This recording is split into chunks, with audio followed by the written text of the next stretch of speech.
Hi everyone, my name is Bonjour tout le monde. Je vais prendre la parole avant que je ne commence à danser. Je suis directeur général du Centre des compétences futures. Je suis très heureux de vous souhaiter la bienvenue et de vous remercier pour votre intérêt à l'égard de cette causerie.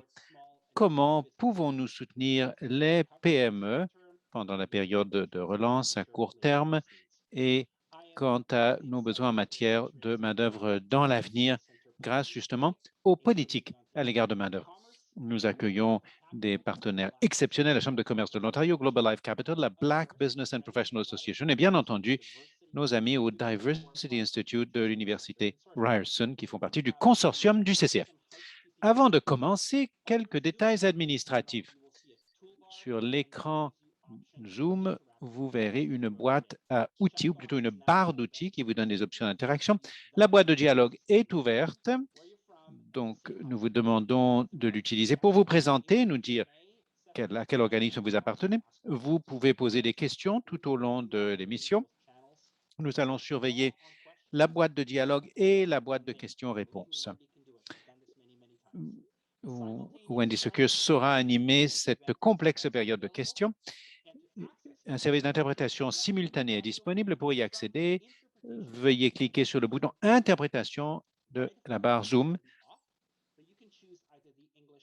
Vous pouvez choisir l'anglais ou le français. Cette séance est enregistrée à l'intention de vos collègues qui seraient empêchés d'assister à cet événement. Nous allons vous envoyer tout à l'heure le lien avec les enregistrements. Je voudrais commencer inaugurer officiellement cet événement en reconnaissant que je me trouve actuellement sur les territoires traditionnels et non cédés des Anishinaabe, des Mississauga du Crédit, des Haudenosaunee et des Wendat. Les traités qui s'appliquent à ces territoires comprennent l'entente de la ceinture de wampum du bol à une cuillère, une entente entre la Confédération iroquoise et les Ojibwe et les nations alliées en vue de partager de manière pacifique et de prendre soin des ressources autour des Grands Lacs, ainsi que les traités du Haut-Canada. Les nations autochtones ultérieures et les peuples européens et autres nouveaux venus ont été invités à participer à ce traité dans un esprit de paix, de respect et d'amitié. En tant qu'immigrant de première génération, je suis reconnaissant envers les peuples autochtones pour leur intendance de cette terre qui m'a accueilli, qui est désormais mon foyer, et je veux faire la réciproque en continuant d'approfondir ma compréhension des communautés autochtones locales et en travaillant au plan personnel et au plan professionnel pour participer à un processus de reconstruction et de guérison en vue de la réconciliation. Partout au Canada, nos équipes et nos partenaires se réunissent sur le territoire traditionnel de nombreuses nations autochtones qui prennent soin de ces territoires depuis la nuit des temps. Alors, merci de participer avec moi à cette reconnaissance. À présent, le thème d'aujourd'hui, au Centre des compétences, inauguré il y a 2 ans et demi, certains d'entre vous nous connaissent peut-être, nous nous concentrons sur le renforcement de l'écosystème du développement des compétences au Canada, afin que les Canadiennes et Canadiens puissent envisager un avenir offrant des possibilités d'apprentissage aussi pertinentes qu'enrichissantes. Nous concrétisons les résultats de recherche, de concert avec nos collègues et homologues. Nous créons un réseau, une communauté de pratiques afin de partager et d'apprendre. Et nous suscitons des projets pilotes à partir de zéro afin de réaliser la montée en échelle de certains de ces projets. Jusqu'ici, nous avons un portefeuille de plus de 150 projets pilotes. Nous rejoignons chaque région, chaque secteur. Nous avons un axe qui vise une population aussi étendue que possible. Les compétences nécessaires pour notre économie future sont au cœur de notre raison d'être. Les PME représentent près de 90% des emplois du secteur privé au Canada. La nécessité de solutions est absolument impérieuse dans ce secteur très vaste de l'économie, alors que nous abordons une phase de relance. Compte tenu de l'urgence d'entamer cette réflexion, depuis le mois dernier, nous nous sommes engagés à réaliser des investissements supplémentaires en faveur des PME et entrepreneurs au Canada. 3 initiatives récentes qui seront mises en vedette aujourd'hui. Tout d'abord, nous avons annoncé le 13 octobre un financement pour soutenir 7 employeurs et groupes sectoriels afin de renforcer le développement des compétences et la recherche dans des secteurs économiques qui courent un risque élevé d'automatisation ou de changement. Cybersécurité, l'économie bleue, l'agriculture, la santé, ces partenariats innovants visent à mettre des solutions à l'essai et faire en sorte que les travailleurs puissent s'épanouir et s'adapter aux changements futurs. L'un de ces projets soutient des jeunes pousses et des PME grâce au projet Mindframe, hébergé par l'Université Dalhousie, qui vise à développer le pipeline d'entrepreneurs et de mentors au Canada grâce à des ateliers présentiels et une formation sur la résilience et l'esprit d'innovation.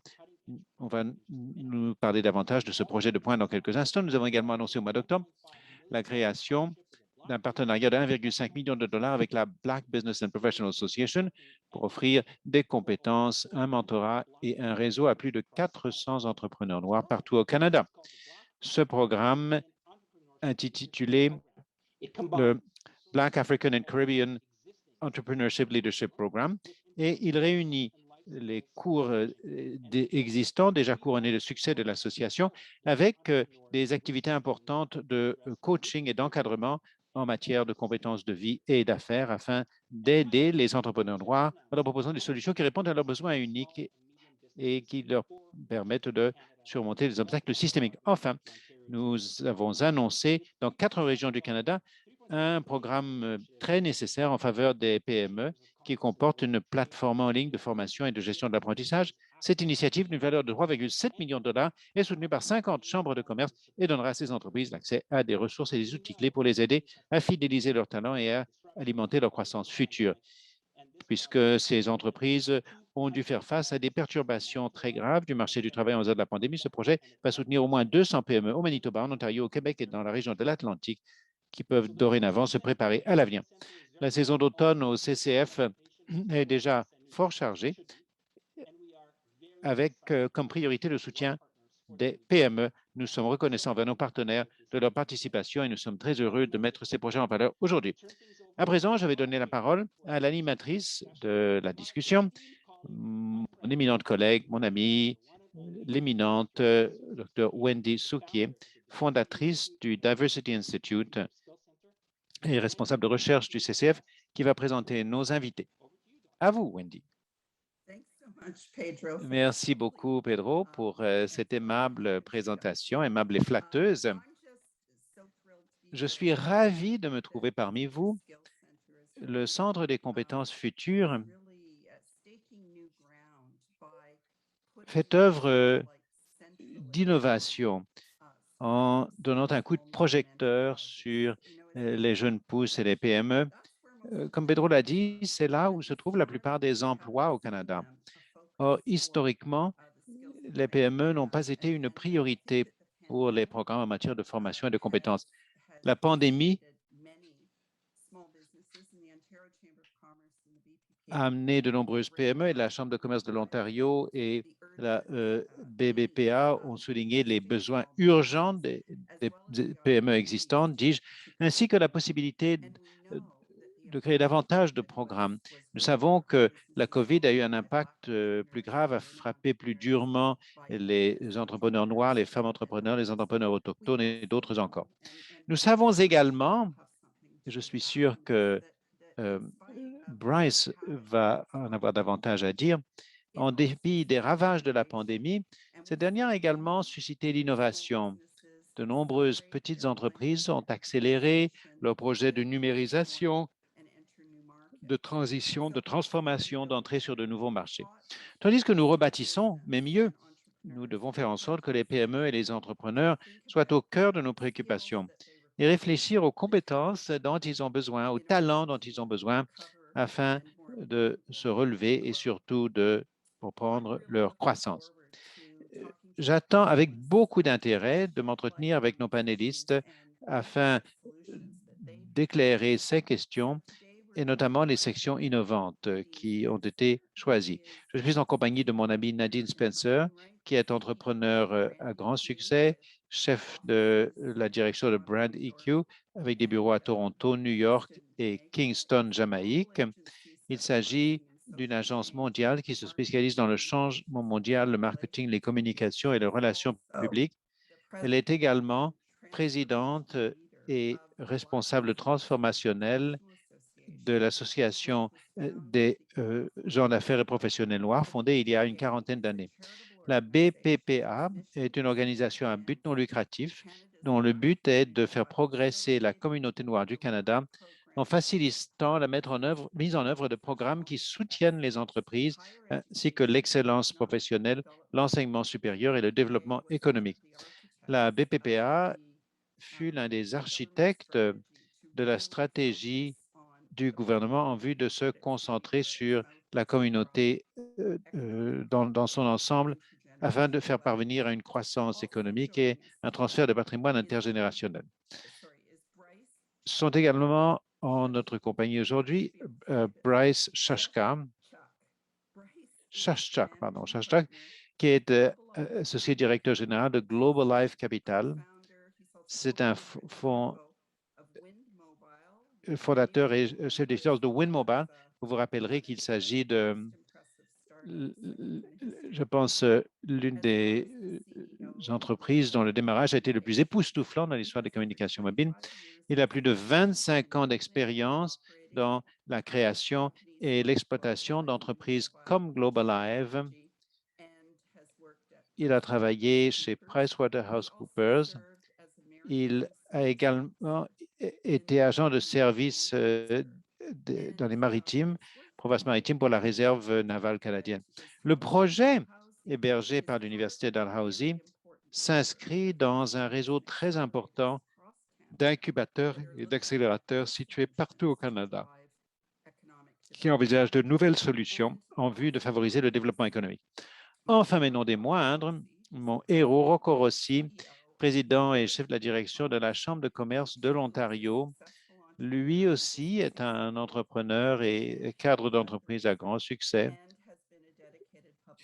Il a consacré beaucoup de dévouement à la fonction publique. Il a antérieurement été président et chef de la direction de Prostate Kids of Canada, où il a fait progresser la recherche, la sensibilisation au sujet de l'un des cancers les plus courants chez l'homme. Rocco a également été chef de la direction de la fondation, l'une des plus importantes organisations de bienfaisance, où il a supervisé plusieurs années de levée de fonds exceptionnelles avec plusieurs millions de dollars au total, qui ont permis de lancer de nombreuses initiatives qui ont sauvé des vies. Pourquoi Rocco est-il mon héros? Pas seulement à cause du travail exceptionnel qu'il accomplit pour toutes les entreprises de l'Ontario, mais parce qu'il s'est fait le champion des femmes dans le secteur des entreprises et d'avoir déclaré que la garde d'enfants, c'est une question économique, pas une question qui est l'apanage des femmes. Je suis très heureuse de me trouver en compagnie de trois leaders formidables. Je voudrais commencer par poser une question. Qu'est-ce qui se produit au niveau des jeunes pousses, au niveau des entreprises en développement, en ce qui concerne les talents et la main-d'œuvre? Où se situent les lacunes en matière de ressources? Quelles sont les questions qui doivent trouver réponse pour que nous puissions rebâtir mieux? Que voyez-vous au niveau de la demande des compétences post-COVID? Et selon vous, quelles sont certaines des questions critiques? Rocco, je vais commencer par vous, car vous suivez ce dossier depuis des années. Quels sont les problèmes qui surgissent pour vous et vos membres? Merci à Pedro et au CCF pour le partenariat extraordinaire. Nous suivons ce dossier depuis plusieurs années car, franchement, la pandémie n'a pas créé de problème de compétences. Nous recensons nos membres, plus de 60 000 membres régulièrement. Or, depuis 5 ans, le décalage entre l'offre et les besoins en matière de main-d'œuvre est depuis plusieurs années décrit comme le problème numéro 1 pour nos membres qui entrave leur prospérité future et celle de la province. Et la situation a été aggravée pendant la pandémie, certes, mais également ce qui s'est produit au plan de l'immigration, des étudiants étrangers et de la fermeture des frontières. Nous voyons la nécessité de remettre en question les idées reçues, tout particulièrement le vieux dicton: donner à quelqu'un un poisson, il mange pour la journée, enseignez-leur à pêcher, il mangera à vie. Et bien sûr, c'est erroné à bien des égards. Et vous aimez par exemple le sashimi, il ne suffit pas de vous procurer le poisson, il faut savoir comment le trancher. Et puis ensuite, apprendre à quelqu'un à pêcher signifie qu'il y a quelqu'un qui a le temps d'enseigner l'art de la pêche et que le poisson, la ressource en poisson persiste pendant toute une vie. Or, le rythme du changement est tel qu'il faudra former et recycler continuellement, en particulier pour les SME qui manquent de capacité. Intégrer cette capacité, cette compétence exigera une assistance conforme à un gabarit.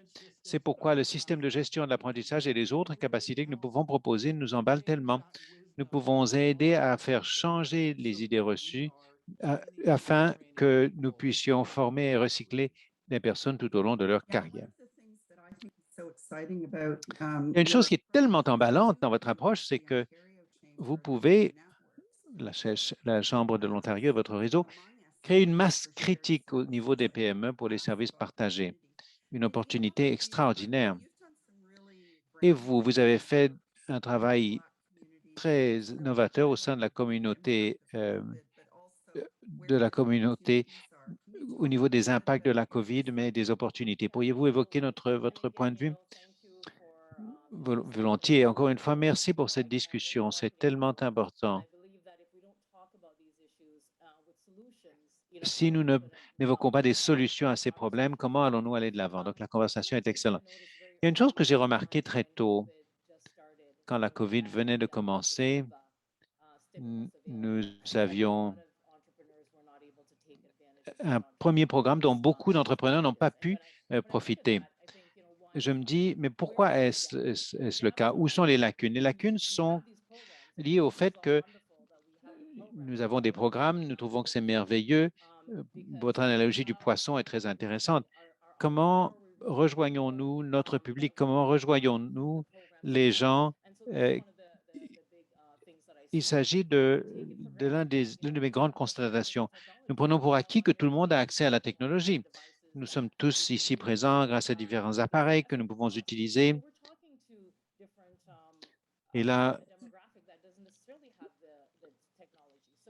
on s'adresse à un groupe démographique qui n'a pas nécessairement ces technologies.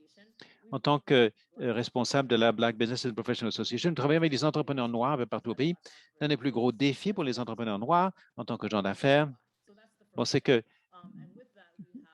nous avons l'absence d'accès au capital, l'absence d'accès au réseau, le mentorat. Alors, quand quelque chose comme la COVID se présente, vers qui nous tournons-nous? Nous n'avons pas ces ressources, nous n'avons pas ces réseaux, nous n'avons pas les mentors pour nous guider vers la croissance qui nous permettra de nous sortir de cette pandémie.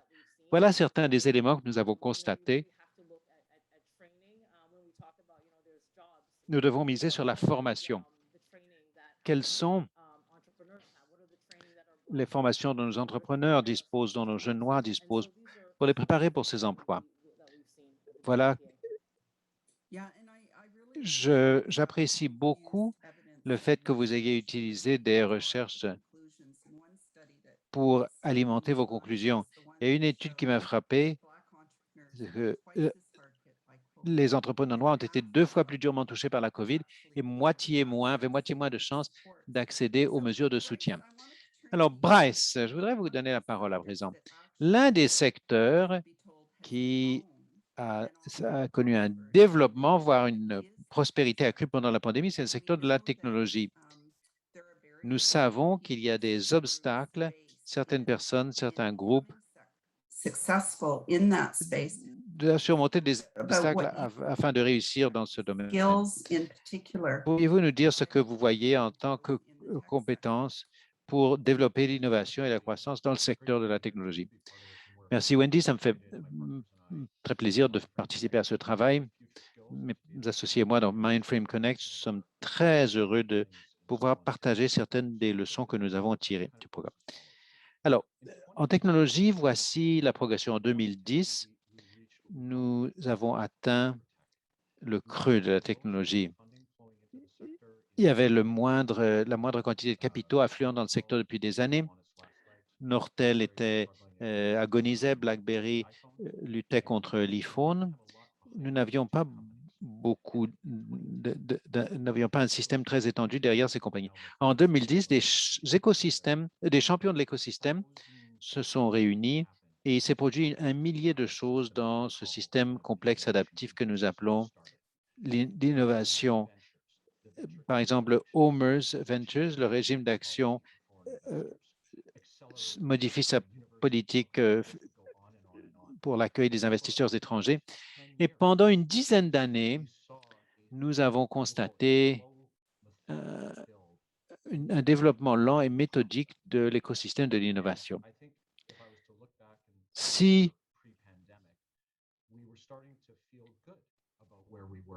l'on se rappelle la situation avant la pandémie, fin 2019, nous nous sentions bien à l'égard de nos progrès et des indicateurs qui nous avaient posé problème 10 ans plus tôt.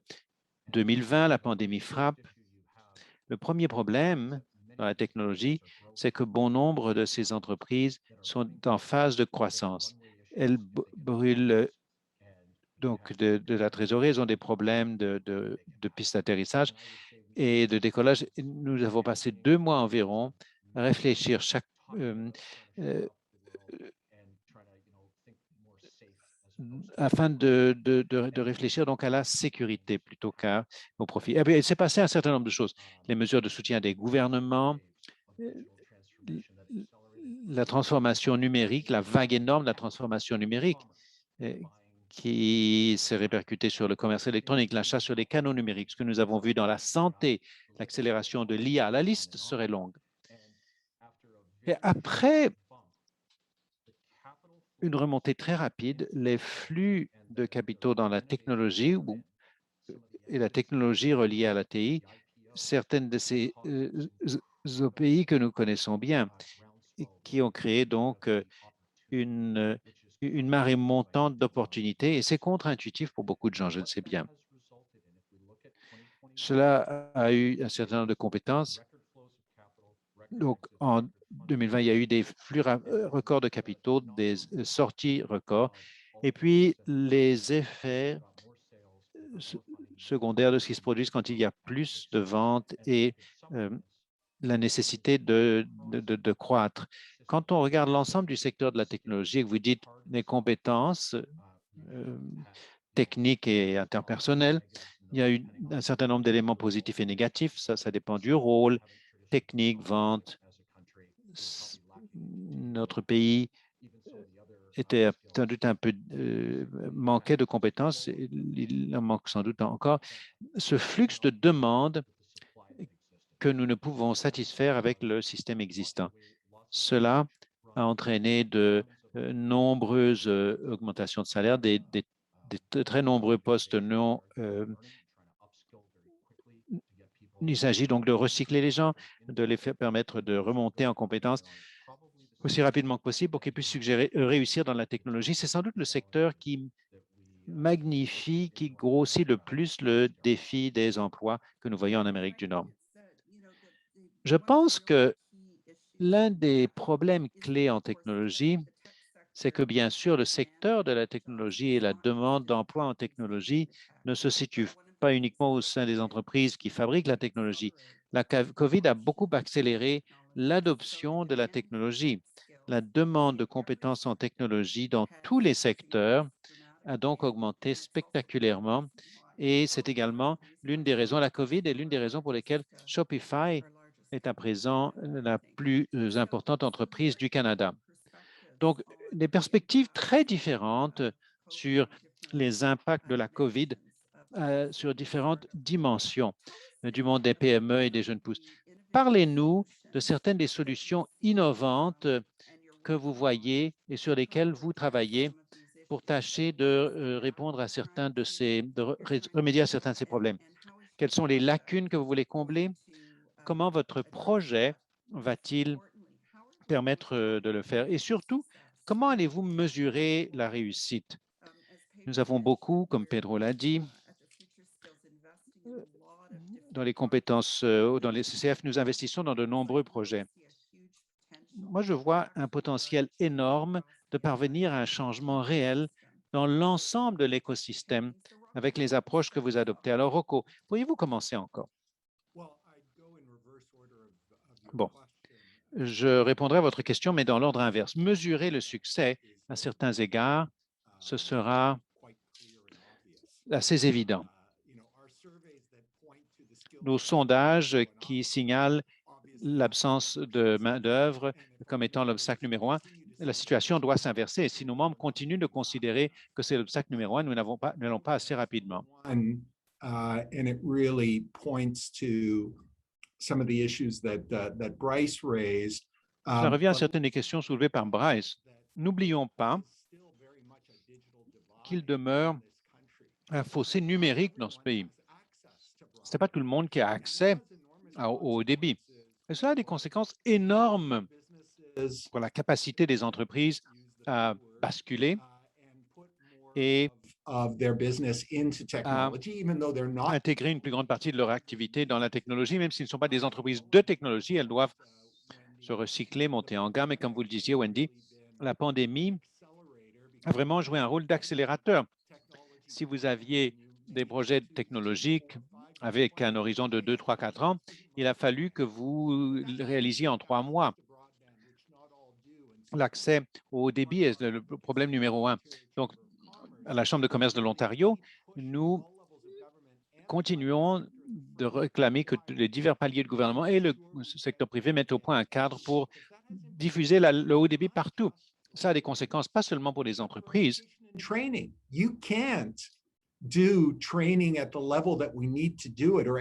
pour l'éducation et la formation, on ne peut pas assurer l'éducation et la formation au niveau nécessaire avec des connexions trop faibles.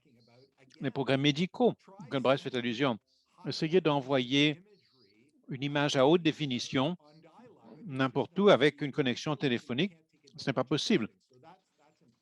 Ça, c'est très important. Il y a un autre élément qui est absolument essentiel. Il faut que nous assurions que tous les groupes participent. La croissance inclusive n'est pas une seule question de justice sociale. Il s'agit,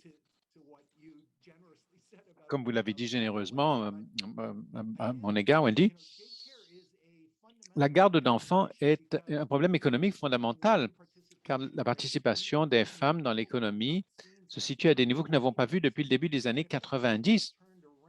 Et s'il n'y a pas de revirement, nous n'allons pas parvenir à une croissance qui nous permettra de nous désendetter, de développer l'économie. Et la même chose s'applique aux groupes sous-représentés, à la communauté noire et personnes de couleur, personnes handicapées. Le travail que nous faisons avec le Discovery Network me rend très fier. Nous apparions ces personnes avec des employeurs qui voient que nous n'avons pas les moyens de laisser quiconque pour compte dans la course au talent. Et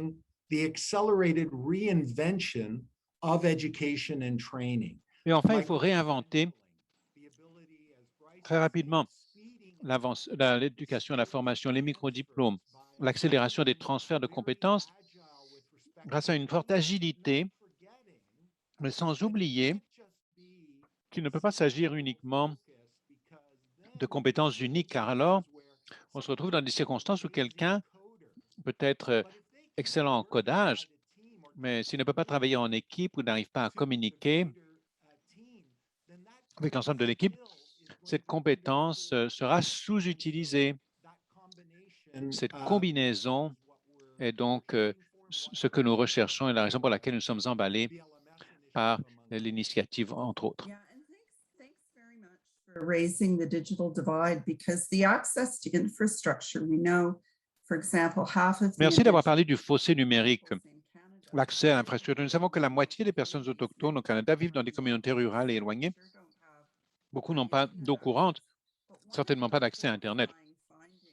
Mais l'une des conclusions horrifiantes d'une étude que le CCF vient de réaliser avec l'Institut Environics, c'est que dans la ville de Toronto, l'abordabilité est un obstacle. 42% des enfants racialisés dans la ville de Toronto, racisés, font leurs devoirs sur des téléphones parce qu'ils n'ont pas d'accès à Internet à haut débit. L'impact, les répercussions des perturbations de l'enseignement primaire secondaire se ressentiront pendant des décennies si nous n'intervenons pas réellement. Nadine, you've been working for many years on trying to bridge some of these gaps with a particular Nadine, vous travaillez depuis plusieurs années en vue de combler ces écarts, notamment au niveau de la communauté noire. Pourriez-vous nous parler un petit peu de ce que vous voyez, de ce que vous faites pour régler cela? Tout à fait. Vous parlez des enfants qui travaillent sur leur téléphone intelligent, le font dans le parking du Starbucks pour pouvoir bénéficier du Wi-Fi. Alors, comment est-ce qu'on peut faire les devoirs ou créer un plan d'affaires dans un environnement comme celui-là? Alors, je suis ravi de notre programme, le programme BACEL, Black African and Caribbean Entrepreneurship Leadership, qui travaille avec des entrepreneurs noirs de tous âges qui ont besoin de soutien supplémentaire, de compétences, formation en compétences de vie. Nous avons une approche intersectionnelle pour répondre aux besoins des femmes, des personnes présentant une diversité des genres, des Canadiens à faible revenu, des minorités de langues officielles, des personnes handicapées, des personnes LGBTQ2+, et autres communautés marginalisées. Quand nous considérons, notre programme comporte différents secteurs. Nous avons les entrepreneurs dits de rue. Ce sont des personnes où il n'y a pas d'option. Ce programme leur donne une option. Il n'y a pas de compétences de formation professionnelle. Donc, nous développons la formation professionnelle et ce qui est important, c'est que nous allons mesurer cela dès le début. Nous avons actuellement un programme, le BACEL Entrepreneurship and Training Program. Il se déroule très bien. Chaque semaine, 150 femmes se présentent sur la plateforme en ligne pour y trouver des ressources, un mentorat et ainsi de suite, afin de faire progresser leurs entreprises. Mais ce que nous reconnaissons, c'est qu'il subsiste une lacune en matière de confiance, une lacune en matière de concrétisation. Alors, avec le BACEL, nous allons procéder ainsi, réaliser un instantané de la situation des entrepreneurs, mettre en place un programme de formation culturellement approprié pour tâcher de combler les lacunes en matière de compétences et mesurer cela en bout de ligne. Si nous n'adoptons pas cette approche, nous ne saurons pas nécessairement ce que nous avons réalisé, où sont les lacunes, s'il y en a, une fois que nous aurons achevé le programme. Et comment nous pouvons faire en sorte que les entrepreneurs de ce secteur de la société puissent parvenir à leurs objectifs. C'est avantageux pour la société au niveau du développement des entreprises et de leurs compétences. Thanks so much. Yeah, I mean, I think that the issues. Oui, je crois que les problèmes que vous soulevez, le fait que vous reconnaissez les besoins uniques de certains de ces entrepreneurs, c'est d'une importance critique pour la conception des programmes efficaces. Je vais aller rejoindre Bryce donner la parole à Bryce dans un instant, mais nous allons bientôt entamer la période de réponse aux questions de notre auditoire. Donc, j'encourage nos auditeurs à bien vouloir saisir leurs questions, soit dans la boîte de questions-réponses, soit dans la boîte de dialogue. Et Bryce, vous, parlez-nous de votre projet et de son lien avec certains des besoins en compétences identifiés. Thanks again, Wendy. So, very quickly, the project is called Mindframe Connect. And how it came together. Rapidement, le projet Mindframe Connect a été créé ainsi à l'âge de 47 ans, après avoir géré d'importantes organisations, été le mentor de très nombreux entrepreneurs et fondateurs. À l'âge de 47 ans, il y a 3 ans, j'ai participé à une séance de mentorat de groupe dans un accélérateur. Je n'avais jamais, ça avait été individuellement. En fait, je me suis rendu compte que j'avais tout mal fait. Une révélation difficile et cela m'a amené à entamer une progression sur 3 ans en vue de rehausser mon travail de mentorat. Résultat, une initiative plus générale, avec programmation, contenu, etc., autour de ce thème. Je voudrais dire quelque chose qui est très pertinent pour ce dont nous parlons aujourd'hui. Quand nous avons commencé, je voulais écrire un livre sur la manière de devenir un meilleur mentor et un meilleur mentoré. La raison pour laquelle je l'ai fait, c'est que, après m'être rendu compte que je ne savais pas ce que je faisais, j'ai commencé à rechercher des ressources au niveau de la technologie en particulier, et il n'y avait vraiment rien. Et quand la pandémie est arrivée, nous avons tous compris comment utiliser la vidéo. C'est ainsi que nous sommes ici aujourd'hui. J'ai passé une bonne partie de l'été 2020 à interviewer des gens. J'ai eu cette vision. Bon, j'ai dit que je vais interviewer 50 hommes et 50 femmes. Ça, c'était ma définition de la diversité. Et je voulais prendre ces conclusions et transformer cela en livre. La première entrevue qu'on a faite, c'était une personne que vous connaissez, le docteur Linda Maxwell. Et elle était extraordinaire. Elle a déclenché une réflexion qui nous a amené à repenser complètement toute notre approche d'équité, diversité, inclusion. Nous avons interviewé environ 5 personnes d'une série de communautés ciblées, noires, autochtones, immigrants, réfugiés, personnes handicapées, LGBTQ, et ainsi de suite, en dressant un catalogue, avoir des conversations très, très approfondies. Un type de 50 ans, Saskatchewan, on a dû s'arrêter parce que moi, je suis un type de 50 ans, Saskatchewan, j'ai parlé à Jen de Cheekbone Beauty, on a dû s'arrêter parce qu'il y avait tellement d'émotions. Donc, comment un homme blanc de 50 ans qui a raté le coche sur beaucoup de ces thèmes pendant son développement, comment peut-il être plus efficace? Alors, pour résumer, Mindframe Connect, c'est une série d'ateliers synchrones avec du contenu asynchrone qui le sous-tend afin d'améliorer le mentorat, 15 principes. Personne ne dit à un mentoré comment être un bon mentoré, mais ils sont censés être au cœur de la relation, 25 principes. Équité, la diversité et l'inclusion, du point de vue que j'évoque, 19 principes. Et ensuite, tandis que nous préparions la demande de financement, il y avait un autre domaine d'espace blanc dans l'innovation, l'écosystème de l'innovation qui nous avait gêné, qui a remonté pour moi dans la pandémie. J'avais lu le livre Anti-Fragile de Taleb, beaucoup de gens connaissent ce travail. Cela m'a amené à me demander, bon, nous devons songer à l'aspect psychologique de l'entrepreneurship et la manière dont les entrepreneurs vivent les journées difficiles avec plus d'orientation au niveau des cadres. Donc, cette initiative globale, qui est également un atelier associé, c'est ce que nous mettons en place partout au pays. Nous recherchons des lieux qui nous permettront de monter en échelle avec notre message. Tout ça, c'est gratuit et nous voulons créer beaucoup de contenu et nous voulons simplement continuer de monter en gamme pour les fondateurs d'entreprises technologiques au niveau de l'EDI, pour les mentorés, pour la résilience et ainsi de suite. On va continuer à pousser.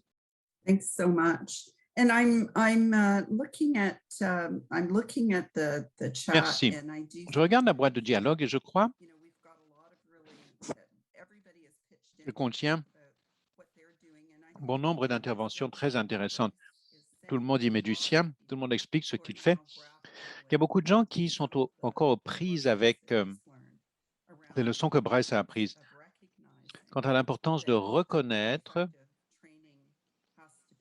que pour être efficace, la formation, le mentorat, l'incubation doivent être adaptés aux besoins des gens qu'il s'agit de desservir. Donc, l'un des commentaires dans la boîte de dialogue, l'avenir du travail exigera que toutes les parties prenantes, éducateurs, fournisseurs de formation privés, industrie, entreprises, gouvernement, exigera qu'ils collaborent et s'appuient mutuellement. Comment les différentes équipes collaborent-elles avec d'autres joueurs dans l'écosystème et comment pouvons-nous renforcer l'écosystème en favorisant ces collaborations? Nadine, je vais peut-être commencer par vous pour nous parler un petit peu du renforcement de l'écosystème. Bon, il faut qu'on apprenne au contact les uns des autres, que nous fondions sur les meilleures pratiques de différentes organisations. Je vous entends parler, Bryce, je vous entends parler de votre mentorat et j'ai songé à notre plateforme de mentorat que nous avons pour les entrepreneurs qui permettent à ceux-ci d'être responsabilisés, pas seulement le mentor, mais également le mentoré comme ensemble global. Il s'agit également d'envisager le mentoré quand ils ne sont pas présents. Il y a une raison à cela. Cela s'inscrit dans les pratiques exemplaires que nous avons utilisées avec différents partenaires dans l'écosystème, parce que c'est un autre élément que nous avons recueilli auprès de nos parties prenantes, c'est que il faut beaucoup travailler sur la confiance en soi. Comment travaillons-nous avec nos entrepreneurs? Nous supposons que nous sommes tous pleins de confiance, nous partageons ce que nous faisons et tout, mais si les personnes que nous servons, nous n'avons pas cette même résilience, cette même confiance. Donc, comment est-ce que nous essayons de combler cela ensemble? C'est grâce à des partenariats, cette collaboration que nous pouvons partager ces pratiques exemplaires et compter les uns sur les autres. Rocco, et vous? Le développement de partenariats dans l'écosystème pour réduire certaines frictions, pour assurer que les différents éléments puissent mieux collaborer. La première étape est une augmentation du degré d'humilité. Malheureusement, les silos se sont dotés d'une classe sacerdotale qui se prennent pour les simples experts. Et si les gens d'affaires dégoûtants mettent la main sur l'éducation, c'est la fin de tout. Encore, l'éducation, le système d'éducation ne sait pas comment gagner $1, donc nous ne pouvons pas les écouter. Il est nécessaire d'avoir des échanges, des conversations. Je vous donne un exemple qui est toujours au premier plan dans notre esprit. Si vous jetez un coup d'œil aux conseillers d'orientation dans les systèmes d'éducation primaire et secondaire dans notre pays, la grande majorité, presque 100%, sont formés à l'université. Leur connaissance des collèges, sans parler des métiers spécialisés, est théorique au mieux. Et souvent, il y a un biais ou une stigmatisation. La notion, j'ai vécu ce système où si vous étiez un jeune intelligent, il fallait que vous alliez à l'université. Si vous n'étiez pas tellement intelligent, bon, pensez au collège communautaire. Si vous n'allez pas réussir au collège communautaire, bon, ben, songez donc à un métier spécialisé. Et le résultat net de tout cela, c'est que mon plombier un chalet de la baie Georgienne et un autre à Scottsdale. Il a une entreprise qui a un BAYA de $2 millions. Et s'il ne vous aime pas comme client, il passe outre parce qu'il a une longue liste. Nous devons apprécier ce que les autres apportent. Nous devons comprendre la dignité du travail et souligner ces opportunités de créer des vies extraordinaires pour soi, pour sa famille. Ça commence par des conversations et par un degré d'humilité mutuelle. Oui, très pertinent. Il y a autre chose que nous avons appris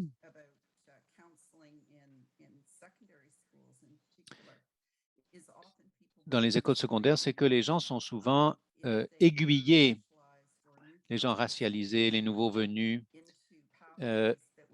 vers des voies qui limitent leurs opportunités plutôt que de les rehausser.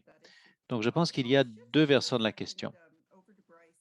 Je vais rapidement donner la parole à Bryce. Il y a une question au sujet des marchés mondiaux et internationaux. J'ai entendu Nadine en parler également. On s'intéresse beaucoup à l'accès au financement pour les investisseurs, mais parfois pas assez d'attention au marché au niveau du développement des entreprises. Voudriez-vous en parler des besoins des entrepreneurs de trouver des clients au niveau interne et au niveau international? Oui, excellente question. Comme beaucoup d'entre vous le savent, le Canada n'est pas connu comme étant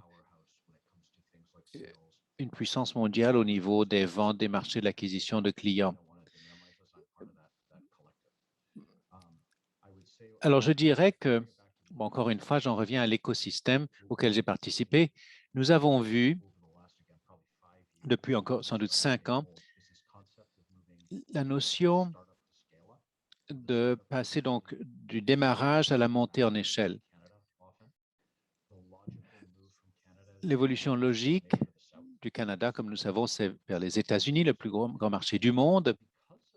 Et puis ensuite, et ça, nous l'avons vu plus récemment, à cause de la diaspora de culture qui existe au pays et dans notre écosystème, on commence à ressentir une attraction réelle hors du modèle nord-américain.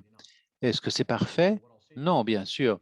Mais ce que je vous dirais aujourd'hui, un exemple très simple, j'ai passé 3 heures ce matin à mentorer les fondateurs d'une start-up gérée par Sunny Sharma. Il n'y avait pas une seule entreprise au Canada. Les 4 fondateurs, il y en a du continent africain, 3 d'Europe et 2 d'Asie.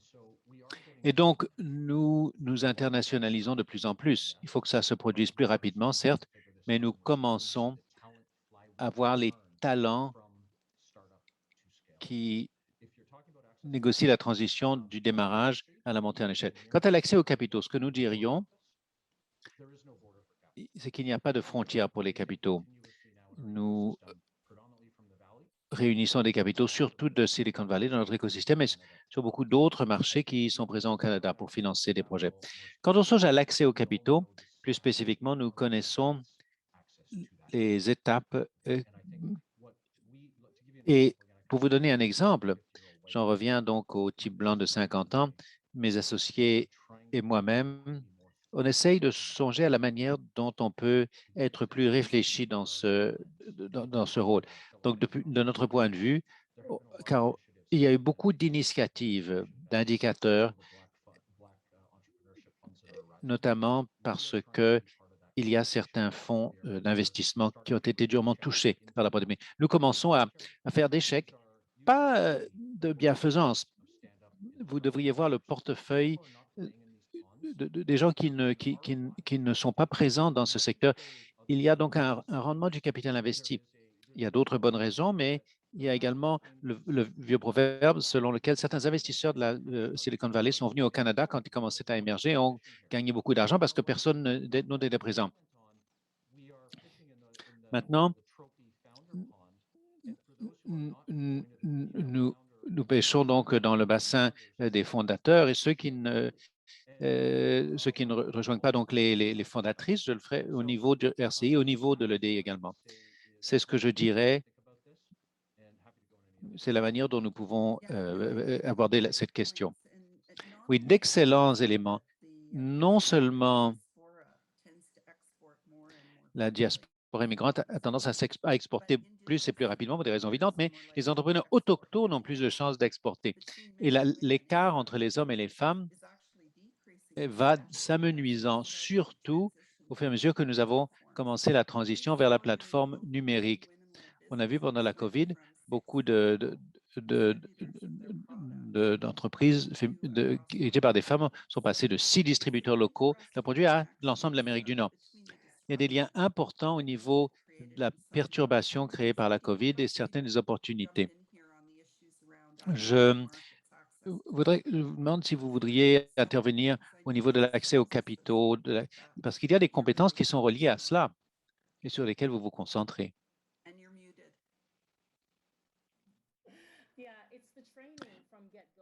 Oui, c'est la formation dès le début, parce que les entrepreneurs que nous servons, notre première lutte, c'est d'avoir accès aux capitaux. Une fois que nous avons accès aux capitaux, il y a tellement de choses à couvrir et nous ne connaissons pas les possibilités d'exportation. Ce qui est bien dans la COVID, c'est que pour les personnes qui ont pu profiter de l'éveil technologique, on peut avoir l'opportunité à l'exportation. Et bon, quand on demande à nos membres, votre produit est fantastique, est-ce que vous pouvez venir à New York, la Nouvelle-Orléans? On dit, mais comment y parvenir? Je sais que pour le gouvernement, il y a beaucoup de programmes qui le font.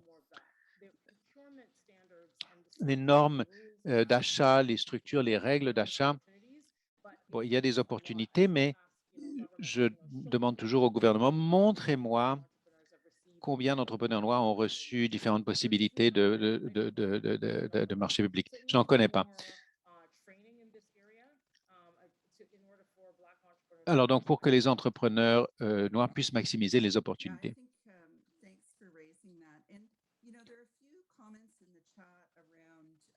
Oui, il y a quelques commentaires au sujet des professionnels des carrières du counseling, de l'orientation. Pour en revenir à ce que disait Rocco, au niveau des conseillers d'orientation dans les écoles,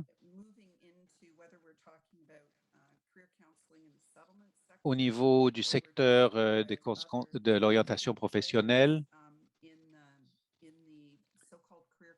dans le secteur de l'orientation professionnelle, quelle est votre expérience au niveau de leur soutien, par exemple, pour les cheminements des entrepreneurs, pour le travail autonome?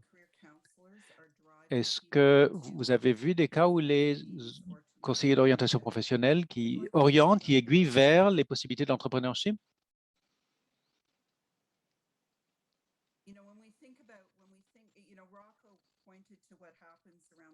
Rocco a parlé de ce qui se passe au niveau des métiers spécialisés. Est-ce qu'il y a un phénomène semblable au niveau de l'encouragement des jeunes, que ce soit les nouveaux venus, les jeunes? Quel rôle les professionnels de l'orientation jouent-ils? Écoutez, nous avons des membres qui ont eu de très bonnes expériences, qui les ont utilisées au niveau du recrutement. En général, c'est combiné avec le recrutement et le counseling. Mais je crois que tout cela pourrait être beaucoup assisté grâce à une meilleure collecte de données sur les opportunités qui existent. Parce qu'il ne s'agit pas de faire du counseling dans le vide. Or, ces données, l'Alberta fait des choses intéressantes au niveau des statistiques de l'emploi. Statistique Canada essaye bon, dans certains cas, c'est plutôt rétrospectif que prospectif. Ensuite, on en revient aux conversations qui sont nécessaires. Et puis aussi, il faut que ça soit très localisé parce que, bon, quelles sont les opportunités à Toronto, à moins que je ne m'intéresse simplement à exporter mes jeunes du nord de l'Ontario, je veux comprendre quelles sont les opportunités qui existent dans le nord et au niveau local et qu'est-ce que mes établissements d'enseignants peuvent faire, quelle formation peut être offerte. Alors donc, de bonnes données, ce sera très important. Et encore une fois, une compréhension beaucoup plus universelle de la dignité du travail, sachant qu'il y a de nombreux cheminements vers une vie heureuse qui n'exigent pas tous de porter une cravate et un costume cravate. C'est tout à fait pertinent. L'électricien gagne autant qu'un ingénieur diplômé, mais ce n'est pas nécessairement ce que les gens savent. Et ce que Pedro a dit au début, que 90% des emplois du secteur privé se situent au niveau des PME, honnêtement, je pense que cela n'attire pas l'attention comme ça le devrait dans l'écosystème. Une dernière chose, et puis ensuite nous allons rendre la parole à Pedro, il ne nous reste qu'une ou 2 minutes. Un des éléments qui a été évoqué, qui est très proche de nous, c'est la notion des compétences pour le succès, qu'on appelait auparavant compétences essentielles. Mais les données de compétences interpersonnelles basiques, compétences transférables, dit-on aussi. Je sais que Nadine, vous avez vraiment réfléchi à tout cela dans le contexte du travail que vous accomplissez. Pourriez-vous évoquer la manière dont ces éléments entrent en jeu? Parce que certains diraient que sans ces compétences, on n'a pas les compétences pour apprendre, surtout dans un environnement en ligne. Vous avez des problèmes de littératie de base. Comment pouvez-vous suivre un cours en ligne, par exemple, si vous avez des difficultés au niveau de la numératie de base? Comment pouvez-vous mettre au point un plan d'affaires? Oui, nous l'avons vu dans nos divers programmes. Le programme de littératie financière, nous avons un programme tous les samedis où nous avons environ 150. Bon, ça a commencé pour un programme de jeunes, mais ensuite, toute la communauté y a participé. Ce que nous reconnaissons, c'est que si quelqu'un ne sait même pas comment établir un budget familial, on imagine que tout le monde sait comment faire un budget, mais ce n'est pas le cas. Donc, ou alors, qu'est-ce que nous comprenons au niveau du crédit, au niveau d'une carte de crédit? La plupart des gens prennent cela pour acquis, mais dans le développement des compétences rudimentaires, c'est par là que nous commençons. Nos entrepreneurs de rue, les programmes que nous accomplissons dans le cadre du programme Bassel, c'est par là que nous commençons. Même la façon de se présenter en ligne, la façon d'envoyer un courriel, de répondre à un courriel. Quels sont les principes d'affaires fondamentaux? Pas nécessairement. Et lorsque nous avons réalisé un plan d'affaires, qu'est-ce qu'on fait à présent? On ne sait pas quoi faire à présent. Donc, ce sont des compétences fondamentales dans le cadre d'un programme de formation. C'est très important. Et il faut également comprendre que nous devons rencontrer les personnes là où elles se trouvent et comprendre que nous n'avons pas une réalité unique, que vous n'avez pas le même accès et que nous devons nous baser. C'est une excellente observation. C'est critique pour comprendre si nous sommes bien engagés envers la diversité et l'inclusion. Alors donc, je rends la parole à Pedro pour nos observations de clôture. Alors donc, au nom de tous ceux qui participent à cette conversation, je voudrais vous remercier, vous, Rocco, Nadine et Bryce. Une conversation qui, en 1 heure, a été extraordinaire. L'étendue, la diversité du secteur des PME. Et c'est très important que nous conservions l'inclusion, enfin, que tout le monde ne part pas du même point, tout le monde ne peut pas être dans la même réalité. Et je suis très heureux du travail que nous allons travailler ensemble, parce que nous allons continuer de favoriser la relance partagée, faire passer les PME au premier plan, là où ils méritent de l'être. Merci à mon ami Wendy de nous rappeler constamment que les stratégies sectorielles sont des stratégies de PME. Et nous sommes très heureux de travailler avec vous. Merci à notre public, à tous ceux qui participent à cette conversation, qui utilisent énergiquement la boîte de dialogue pour avoir des conversations avec panélistes et ensemble. Je vous invite à participer à la communauté de pratique du CCF alimentée par Magnet. Trouvez cela dans un moteur de recherche. Nous allons poursuivre cette conversation sur cette plateforme ainsi que toutes sortes d'autres ressources provenant des personnes qui ont parlé aussi éloquemment aujourd'hui et d'autres personnes qui travaillent dans l'écosystème du CCF. Alors donc, je vous souhaite une bonne semaine et une bonne continuation et nous applaudissons nos panélistes. Merci d'avoir été des nôtres. Au revoir.